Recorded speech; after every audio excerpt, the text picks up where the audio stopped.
الحمد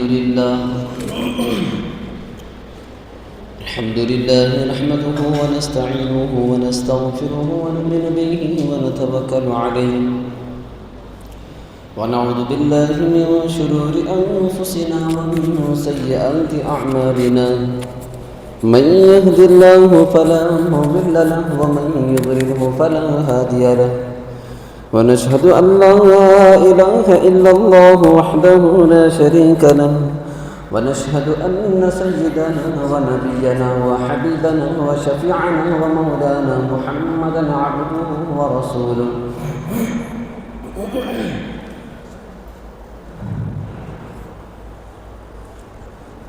أما بعد فأعوذ بالله من الشيطان الرجيم بسم الله الرحمن الرحيم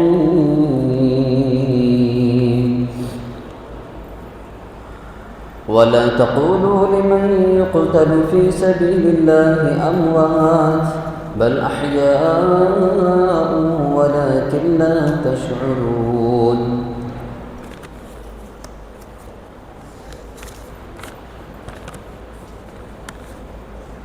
عن عقبة بن عامر رضي الله عنه قال قال رسول الله صلى الله عليه وسلم إن الله جعل الحق على لسان عمر وقلبه أو كما قال رسول الله صلى الله عليه وسلم اللهم صل على سيدنا محمد وعلى آل سيدنا محمد وبارك وسلم اللهم صل على سيدنا محمد وعلى آل سيدنا محمد وبارك وسلم اللهم صل على سيدنا محمد وعلى آل سيدنا محمد وبارك وسلم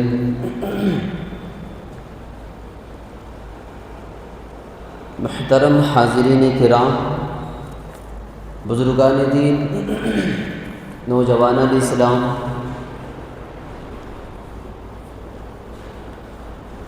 اور گلشن نعمانی کی شگفتہ پھولوں، پردہ نشین امت کی مائیں، بہنیں، بیٹیاں، آج کے اس جمعہ کے موقع پر مجھے جس حساس موضوع پر اور اہم عنوان پر عرض کرنا ہے وہ ہے خلیفہ ثانی امیر المؤمنین حضرت عمر فاروق رضی اللہ عنہ کی شخصیت و کردار۔ بزرگان محترم، صحابہ کرام رضوان اللہ تعالی علیہم اجمعین کی جماعت ایک ایسی جماعت ہے جو امت یہاں جائیں قریب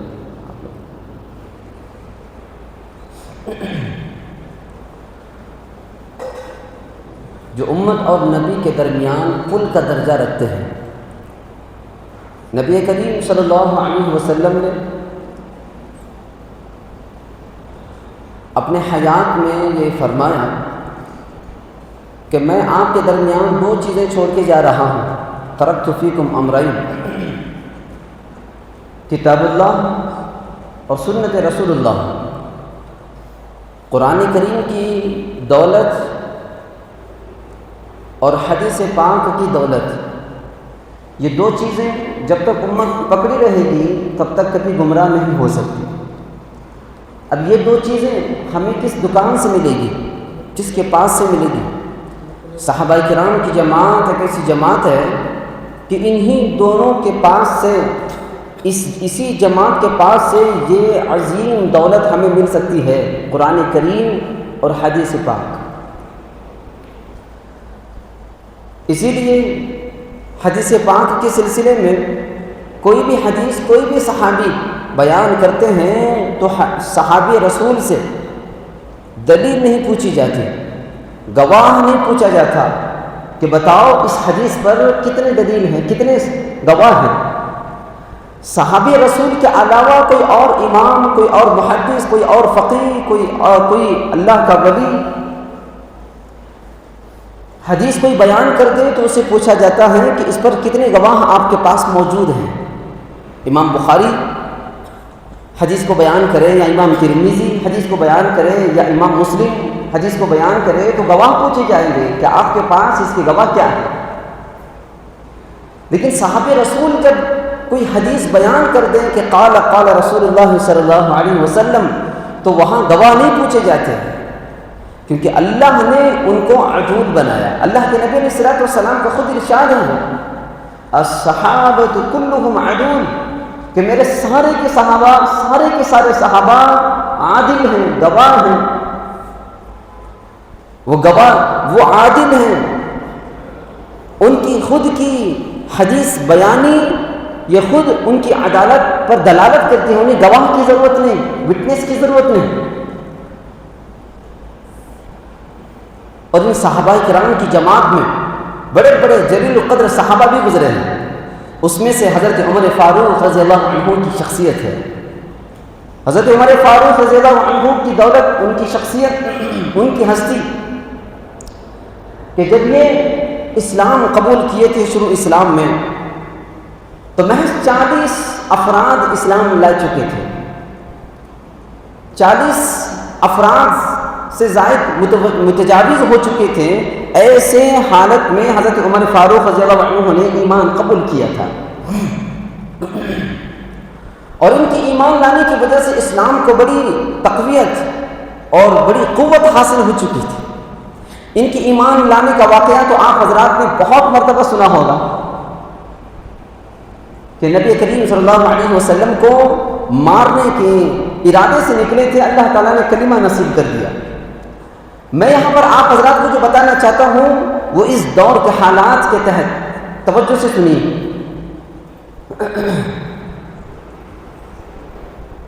حضرت عمر فاروق رضی اللہ عنہ کی اسلام لانے سے پہلے نبی کریم صلی اللہ علیہ وسلم نے اللہ سے دعا کی تھی۔ اللہ کے نبی علیہ الصلوۃ والسلام کی یہ دعا ترمذی شریف میں ابواب المناقب میں موجود ہے۔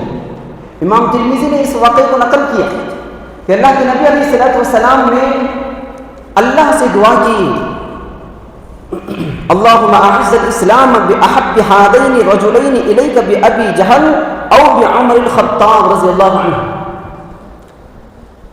دعا یہ کی کہ اے اللہ، اسلام شروع اسلام کا دور ہے، اور ہر فرد جو بھی اسلام قبول کرتا ہے ڈرا سا رہتا ہے۔ اللہ اسلام کو جلا بخشنے کا وقت ہے، اسلام کو مضبوط بنانے کا وقت ہے، تاکہ ان سادہ لوگ مسلمانوں کے اندر مضبوطی آ جائے، طاقت آ جائے، قوت آ جائے۔ اللہ کے نبی نے اللہ سے دعا کی اللہ تو مجھے ایسا شیر دے دے، تو مجھے ایسا فرد دے دے جس کی ذریعے سے اسلام کو مضبوطی نصیب ہو۔ اللہ کے نبی نے 2 آدمیوں کو چنا، کہا بہذین رجلین بابی جہل او بعمر الخطاب، اے اللہ تجھے ان دونوں آدمیوں میں سے، ان 2 فرد میں سے جو تجھے محبوب ہے، جو تجھے پیارا ہے، اسے تو اسلام کی دولت دے کر اسلام کو عزت نصیب کر۔ یہ دعا کی اللہ کے نبی علیہ الصلوۃ والسلام نے، اللہ کو ان دونوں میں سے جو محبوب تھا، جو پیارا تھا، اللہ نے اسے اسلام کی دولت نصیب کی، اور وہ ہے عمر بن الخطاب رضی اللہ عنہ۔ اب دیکھنا یہ ہے کہ اللہ نے عمر کو کیوں چنا اور ابو جہل کو کیوں نہیں چنا؟ حالانکہ ابو جہل کی شخصیت، ابو جہل کا مرتبہ، ابو جہل کا مقام و مرتبہ پورے مکے کے اندر، پورے عرب کے اندر بہت بڑا تھا۔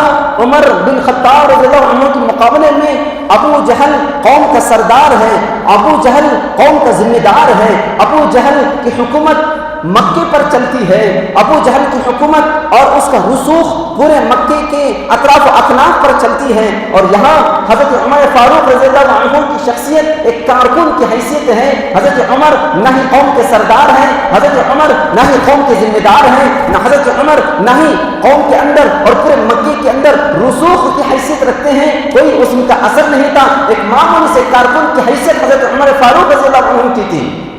لیکن پھر بھی اللہ نے حضرت عمر کو کیوں منتخب کیا، اللہ نے حضرت عمر کو کیوں سلیکٹ کیا اور ابو جہل کو کیوں ریجیکٹ کر دیا؟ توجہ سے سنیے، محدثین نے اس کے وجوہات لکھے ہیں۔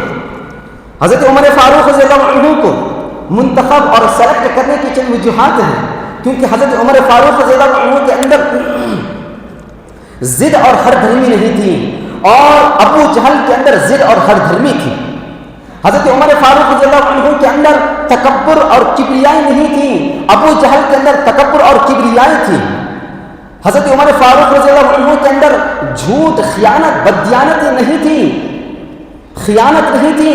اور ابو جہل کے اندر جھوٹ تھا، بددیانت تھی، بے ایمانی تھی، بے ایمانی تھی. اس کے اندر یہ ساری چیزیں موجود تھیں. اسی لیے اللہ تبارک و تعالیٰ نے ابو جہل کے مقابلے میں حضرت عمر فاروق رضی اللہ عنہ کو منتخب کیا. توجہ سے سنیے، ہٹ دھرمی ابو جہل کے اندر موجود تھی، حضرت عمر فاروق رضی اللہ عنہ کے اندر ہٹ دھرمی اور تکبر موجود نہیں تھا. وجہ کیا ہے؟ سنیے غور سے. اللہ نے جب حضرت آدم علیہ السلام کو پیدا کیا، ان کے اندر روح پھونکا اور ان کو خلیفہ مقرر کیا، اور ان کو تمام فرشتوں سے یہ کہا گیا کہ حضرت آدم علیہ السلام کے سامنے سجدہ تعظیمی کرو، ان کے سامنے سجدہ کرو، جھک جاؤ. تو شیطان کو جب یہ حکم دیا گیا تو شیطان نے کیا کہا؟ اس نے یہ کہا کہ میں آگ سے پیدا ہو چکا، اور یہ آدم تو مٹی سے پیدا ہوا ہے، مٹی نیچے جاتی ہے، آگ اوپر جاتی ہے، میں جھکنے والا نہیں. اب شیطان کو دیکھ لو، شیطان نے اپنی آنکھوں سے، اس کی نظروں کے سامنے اسے اس بات کا علم ہے کہ آدم علیہ السلام کو اللہ نے بنایا، اللہ نے روح پھونک دی، اللہ نے خلیفہ بنایا، اللہ نے افضلیت دے دی، اللہ نے فوقیت دے دی، اللہ نے مقام دے دیا، اور اللہ کا حکم ہے کہ ان کے سامنے سجدہ کرو. شیطان نے اپنی آنکھوں سے سب کچھ دیکھ لیا، اپنی آنکھوں سے دیکھ لیا ان کے مقام و مرتبے کو، ان کی افضلیت کو، ان کی فوقیت کو، ان کے مرتبے کو. شیطان نے اپنی آنکھوں سے دیکھ لیا تھا. دلائل موجود تھے، پروف تھا ان کے پاس، ایویڈنس تھا شیطان کے پاس. اس کے باوجود وہ ہٹ دھرمی میں آ گیا.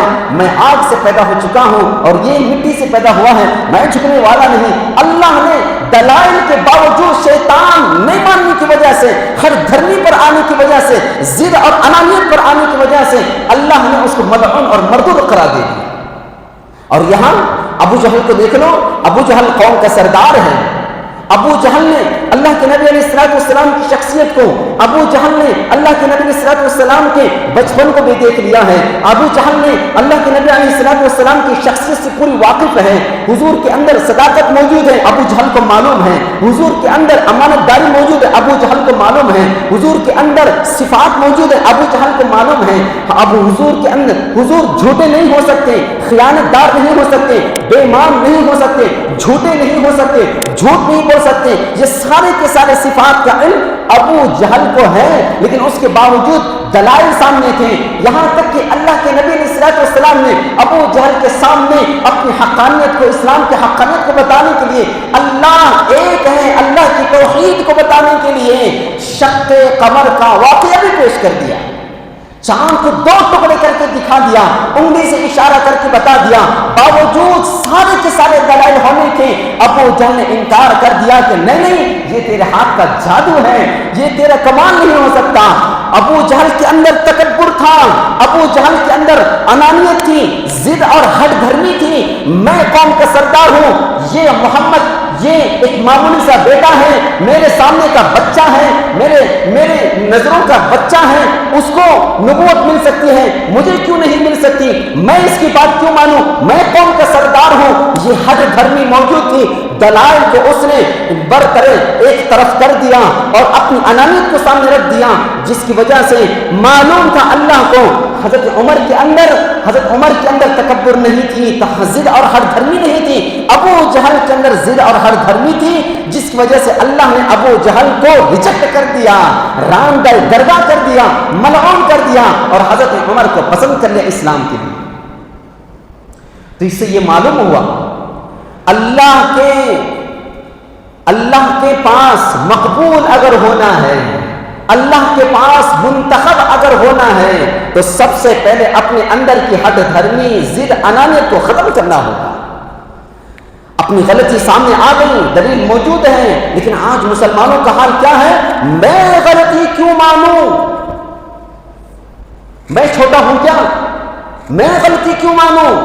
چھوٹے چھوٹے چیزوں پر آج مسلمانوں کے گھروں کے اندر جھگڑے ہو جاتے ہیں، میاں بیوی کے جھگڑے ہو جاتے ہیں، باپ بیٹے کے جھگڑے ہو جاتے ہیں، بھائی بھائی کے جھگڑے ہو جاتے ہیں، دوست کے جھگڑے ہو جاتے ہیں معمولی چیزوں پر، اور دلیل سامنے رکھ دیا جاتا ہے، جماعت والے دلیل سامنے رکھتے ہیں، صفائی سامنے رکھتے ہیں، معاملہ پورا کا پورا سامنے رکھ دیتے ہیں، اس کے باوجود نہ ہی لڑکا جھکنے کو تیار ہے، نہ یہ شخص جھکنے کو تیار ہے، اور یہ کہتا ہے کہ میں جھکنے والا نہیں۔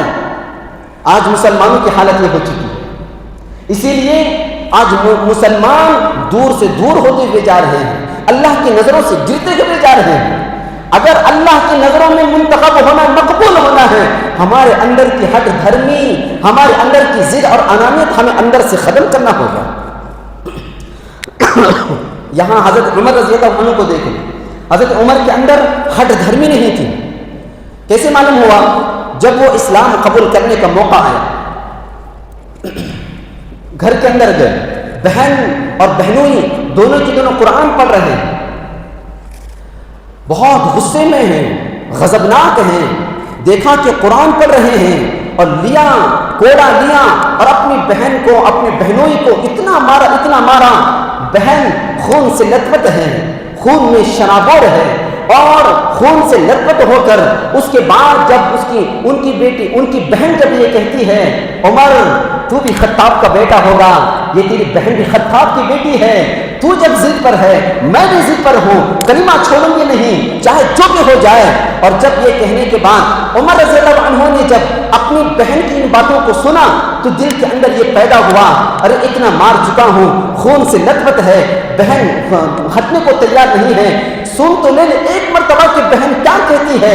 بہن سے کہنے کو کہا، اور اس کے بعد بہن نے قرآن کریم کی آیات سورہ طٰہٰ کی پہلی رکوع سامنے رکھ دیا، اور پہلی رکوع کو سامنے رکھتے ہی، دلائل سامنے آتے ہی حضرت عمر کا دل پسیج گیا، حضرت عمر کا دل مغموم حضرت عمر کا دل پگھل گیا، اور اس کے بعد یہ کہا کہ مجھے محمد کے پاس لے چلو۔ حضرت عمر رضی اللہ عنہ کو ان کی بہنوئی اور ان کی بہن نے دار ارقم کو لے گئے، وہاں اللہ کے نبی صلی اللہ علیہ وسلم کی خدمت میں حضرت حمزہ رضی اللہ عنہ موجود ہے۔ حضرت حمزہ نے دیکھا عمر آ رہے ہیں، حضرت حمزہ نے فوراً دیکھ کر کے کہا، اے اللہ کے نبی اجازت دے دو، حضرت کی عمر کی تلوار سے حضرت عمر کا سر ہی اڑا دوں گا۔ اللہ کے نبی صلی اللہ علیہ وسلم نے فرمایا، حمزہ صبر کرو، دیکھیں گے کس لیے آیا ہے۔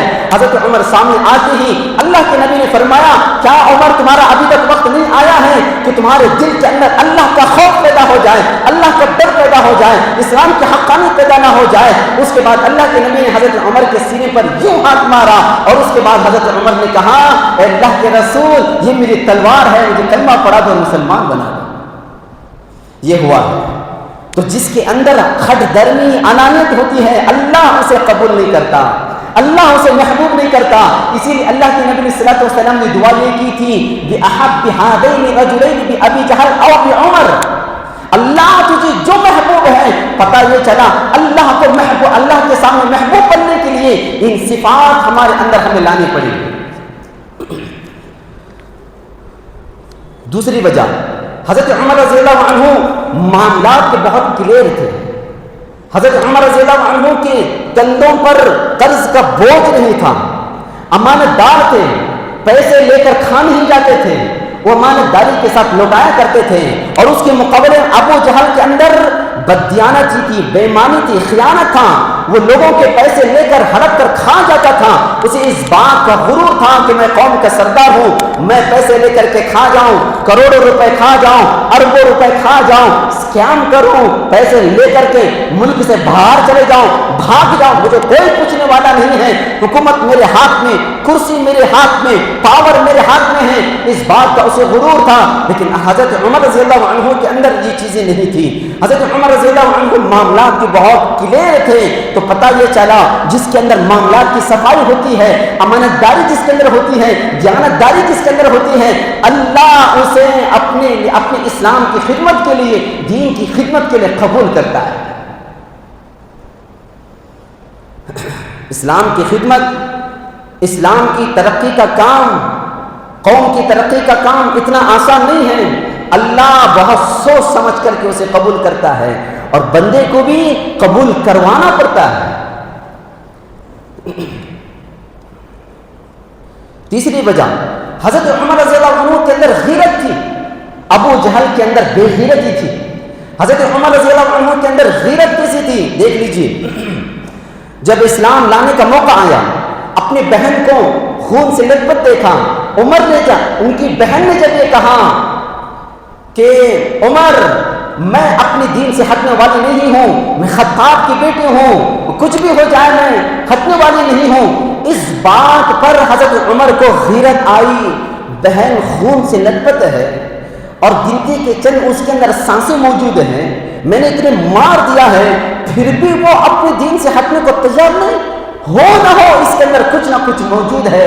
یہ اسلام ایسا ہی نہیں پھیل رہا، یہ دین کو میری بہن نے ایسا ہی قبول نہیں کیا ہے. یہ غیرت دل کے اندر آ گئی. اسی غیرت کی وجہ سے اللہ نے عمر کو پسند کر لیا. اور ایک واقعہ، اللہ کے نبی جب معراج پہ گئے، جنت کا سیر کیا اور معراج سے واپس آئے، اللہ کے نبی نے حضرت عمر کو بلایا. جب میں جنت کا سیر کیا، میں نے وہ بہت ساروں کے محلوں کو دیکھا. عمر میں نے تیرا بھی محل دیکھا، تیرا نام اس محل پر لکھا ہوا تھا کہ یہ محل یہ عمر کا ہے. میں اندر جانا چاہا لیکن فرشتے نے منع کر دیا کہ یہ عمر کا محل ہے. اس کے بعد وہ واپس آ گیا اور جب عمر کے سامنے رکھا بات تو حضرت عمر نے یہ کہا، اللہ کے نبی آپ کو جانا اندر جانا چاہیے تھا. حضرت اللہ کے نبی صلی اللہ علیہ وسلم نے حضرت عمر کو کیا کہا، اے عمر مجھے تمہاری غیرت کا خیال آیا. کیا کہا؟ اے عمر مجھے تمہاری غیرت کا خیال آیا ورنہ میں اندر چلا جاتا. یہ تو واقعہ ان کی بشارت اور ان کی افضلیت کا ہوا، لیکن یہاں ہمیں اللہ کے نبی صلی اللہ علیہ وسلم سے زبان سے نکلا ہوا وہ غیرت یاد آ گئی. حضرت عمر کے اندر غیرت تھی، اللہ نے اسی لیے اسلام کے لیے قبول کر لیا. چوتھی وجہ، ذالک مثلهم فی التوراۃ ومثلهم فی الانجیل. فتح الباری کے اندر یہ چیزیں لکھی ہوئی ہیں. جب اللہ کے نبی صلی اللہ علیہ وسلم جزیرہ عرب کے بادشاہوں کو، سلاطین کو اسلام کی دعوت کے لیے خطوط کو روانہ کیا تو شاہ روم ہرقل کو بھی اسلام کی دعوت کا خطوط روانہ کیا حضرت دحیہ کلبی رضی اللہ عنہ کے ذریعے سے. حضرت دحیہ کلبی رضی اللہ عنہ وہاں پر پہنچتے ہیں، خط دیتے ہیں اور اس کے بعد وہ خط لے کر کے ہرقل کیا کرتا ہے، اپنے ارکان پارلیمنٹ جو لگا ہوا ہوتا ہے اس کے گیٹ اور اس کے دروازے سب بند کر دیتا ہے اور اس کے بعد اپنے پورے اراکین دولت سے کہتا ہے کہ دیکھو حضور کا پیغام آیا ہے، اسلام حق ہے، میں نے اسلام کو قبول کر لیا ہے. وہ ہرقل بادشاہ اسلام کو قبول اندر سے کر لیا تھا لیکن ڈرپوک تھا، بزدل تھا، اسی لیے اس کو اپنی حکومت کی پڑی ہوئی تھی، اپنی کرسی کی پڑی ہوئی تھی، ناک کا مسئلہ اس نے بنا دیا تھا. اس لیے اس نے اسلام کا اظہار نہیں کیا، اسلام کو قبول نہیں کیا. اس کے بعد کیا ہوا، اس نے جب یہ کہا کہ میں نے قبول کر لیا ہے، آپ کی کیا رائے ہے، سب کو قبول کرنا چاہیے. اتنا کہتے ہی پورے کے پورے ارکان پارلیمنٹ جتنے بھی ممبر تھے وہ سب کے ساتھ کہنے لگے ہم نہیں قبول کرنے والے ہیں، ہم سب کے ساتھ چھوڑ کے جا رہے ہیں. پورا کا پورا یہاں چھوڑ کے جا رہا تھا. اس کے بعد اس نے یو ٹرن لے لیا، کہا ارے بیٹھ جاؤ، میں چیک کر رہا تھا کہ آپ اپنے دین پر کتنی مضبوطی سے جمے ہوئے. 2 نمبری کی اس نے، اللہ کو پسند نہیں آیا. اسلام قبول کرنے کے لیے 3 چیزیں ضروری ہیں، وہ یہاں پر نہیں بتاؤں گا. اس کے بعد دحیہ کلبی رضی اللہ عنہ کو اس نے ایک دن وہاں پر مہمان بنایا. رات کے وقت میں حضرت دحیہ کلبی رضی اللہ عنہ کو وہاں پر لے گیا جہاں پر نگار کھانا تھا. وہاں لے جانے کے بعد حضرت دحیہ کلبی رضی اللہ عنہ کو کچھ تصویریں دکھایا اور کہا کہ دیکھو یہ تصویریں کیا ہیں. وہاں حضرت دحیہ کلبی رضی اللہ عنہ نے تصویریں دیکھ کر حیران ہو گئے. یہ ابو بکر کی تصویر، یہ عمر کی تصویر، یہ حضور کی تصویر، یہ فتح الباری کے اندر لکھا ہوا ہے، یہ حضور کی تصویر تھی. اس نے یہ کہا کہ ہم نے اللہ کے نبی صلی اللہ علیہ وسلم کی صفات کو، حضرت ابو بکر کی صفات کو، حضرت عمر کی صفات کو انجیل کے اندر پڑھا ہے اور میں انجیل کا عالم ہوں، میں تورات کا علم رکھتا ہوں. میں نے وہ صفات پڑھے اور اپنے ذہن کے اندر جو صفات ہیں، جو ان کے اوصاف ہیں، ان چیزوں کو سامنے رکھتے ہوئے میں اسکیچ کرتا ہوا گیا اور ان کی تصویر یہ بن گئی. اب یہاں مجھے یہ کہنا ہے ذالک مثلهم فی التوراۃ ومثلهم فی الانجیل. اللہ تبارک و تعالیٰ کے یہاں تورات کے اندر بھی، انجیل کے اندر بھی حضور اور حضور کے تمام صحابہ کون کون ہیں یہ بھی تورات کے اندر لکھا ہوا تھا، انجیل کے اندر لکھا ہوا تھا. تو اس نے وہاں پر وہ چیزیں بنائی. پتہ یہ چلا کہ حضرت عمر رضی اللہ عنہ کو اسلام دینا ہے، ابو بکر کو اسلام کی دولت دینا ہے، یہ پہلے ہی سے طے تھا، جس کی وجہ سے اللہ تبارک و تعالیٰ نے ابو جہل کے بجائے عمر کو قبول کر لیا.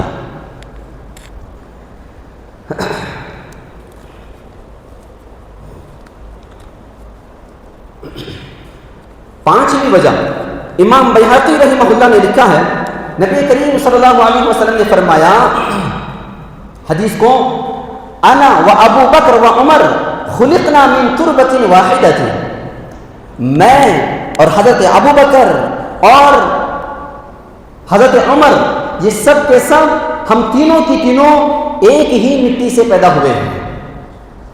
محدثین نے اس کی تشریح کی، ایک مٹی کا تذکرہ نہیں کیا بلکہ یہ کہا قریب قریب مٹی سے ہم پیدا ہوئے ہیں.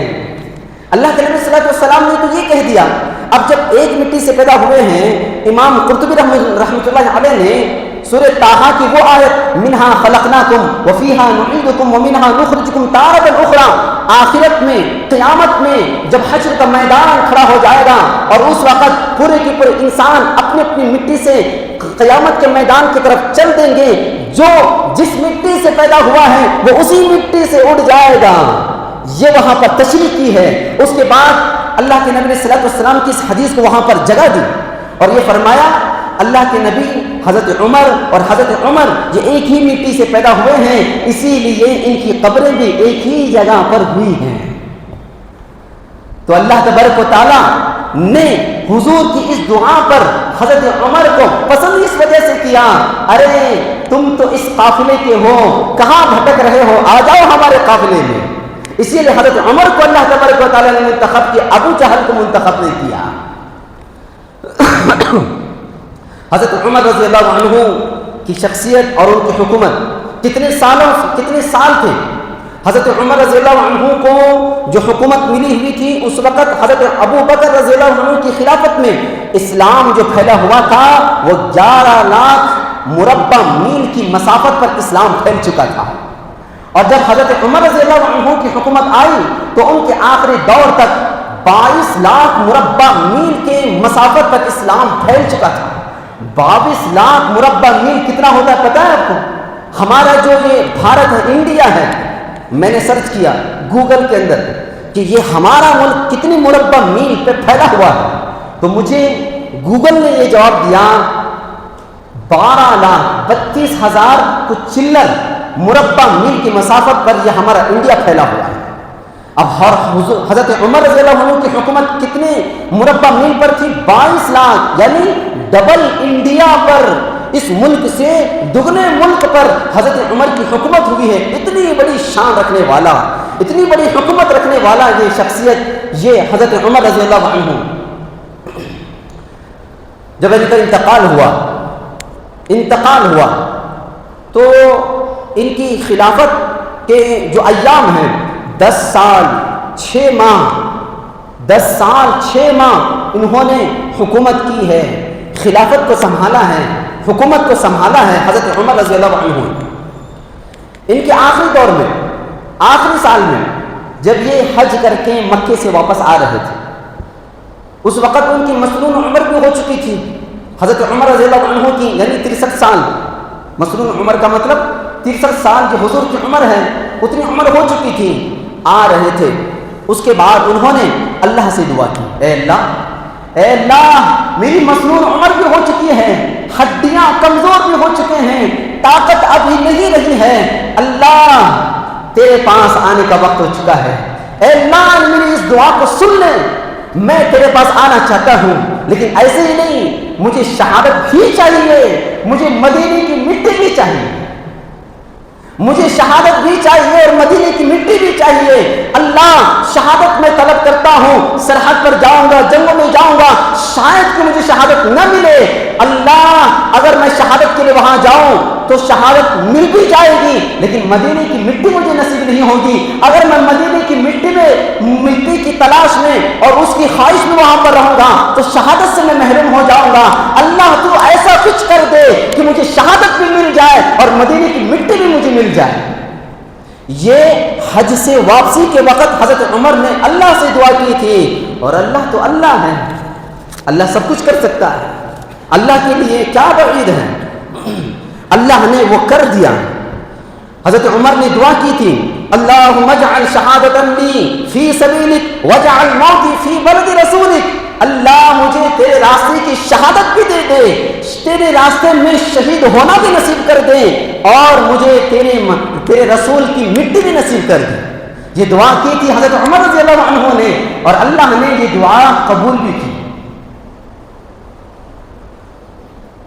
26 یا 27 ذی الحجہ کو فجر کی نماز کی امامت کر رہے تھے، نماز فجر کی امامت کر رہے تھے، اور نماز فجر کے دوران ابو لولو فیروز نامی مجوسی شخص نے پیچھے سے آ کر خنجر مار دی حضرت عمر فاروق رضی اللہ عنہ کے پیٹھ پر، اور مار دیا، اتنا مارا، اس خنجر کی وجہ سے حضرت عمر فاروق رضی اللہ عنہ زخمی ہو گئے۔ زخمی ہونے کے بعد حضرت عمر فاروق رضی اللہ عنہ کو معلوم ہی نہیں تھا کہ یہ خنجر چلانے والا کون تھا۔ حضرت عمر فاروق رضی اللہ عنہ نے ساتھیوں سے پوچھا، بتاؤ اس شخص کا نام جو خنجر مارنے والا ہے، کہا ابو لولو فیروز ہے۔ حضرت عمر فاروق رضی اللہ عنہ نے دل میں سانس لی، ٹھنڈی بڑی سانس لی، اللہ کا شکر ہے کہ مجھے خنجر سے مارنے والا کوئی مسلمان نہیں تھا۔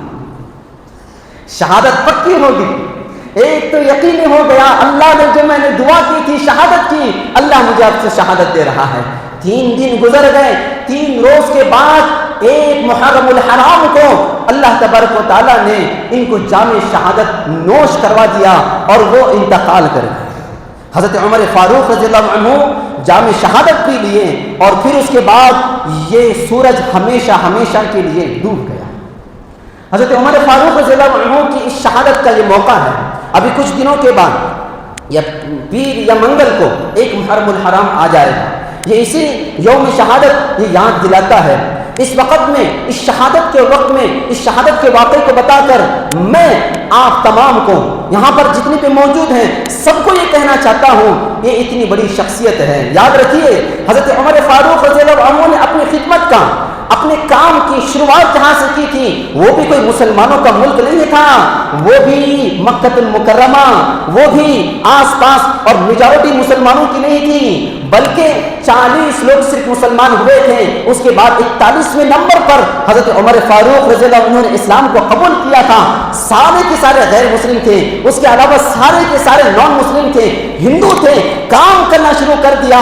اللہ نے اسلام کو اتنا پھیلایا، 22 لاکھ مربع میل پر اسلام کا پرچم لہرا گیا۔ اللہ نے یہ کام ان صحابہ کرام سے کس وجہ سے لی؟ وہی جو میں نے 4 اور 5 چیزوں کو بتایا، ان کے اندر تکبر نہیں تھا، ضد اور ہر دھرمی نہیں تھی، خدمت کا جذبہ تھا، معاملات کی صفائی تھی، اللہ کا ڈر تھا، حکم الہی کی پابندی ان کے پاس موجود تھی، حضور کا عشق ان کے دلوں کے اندر موجود تھا، حضور کی سنتوں پر مر مٹنے والے تھے، اللہ کے حکم کو پوری دنیا پر عام کرنے کا جذبہ تھا، قوم کی گرنے پر درد تھا، روتے تھے۔ اللہ تبارک و تعالیٰ نے ان کو اتنا قبول کر لیا کہ اسلام کا پرچم 22 لاکھ مربع میل پر پھیل گیا، اور ہم یہاں پر اتنی بڑی تعداد میں اس ملک کے اندر ہونے کے باوجود آج ہم ان کے دلوں کے اندر عزت کو پیدا کرنے میں بھی ناکام ہیں۔ ہم ذلیل ہو رہے ہیں، ذلت کا منہ دیکھ رہے ہیں، ہم اپنی بات، اپنا حق تک رکھنے کو آج ہم رکھ نہیں سکتے، چاہے ایجوکیشن کا ہو، چاہے وہ آرکشن کا ہو، چاہے ریزرویشن کا ہو، چاہے جو بھی ہو، ہم اپنا حق بھی نہیں رکھ سکتے۔ آج ہماری یہ حالت ہو چکی ہے، اور ہم 1 نہیں 2 نہیں 40 نہیں ہے، بلکہ سینکڑوں کی تعداد میں، کروڑوں کی تعداد میں۔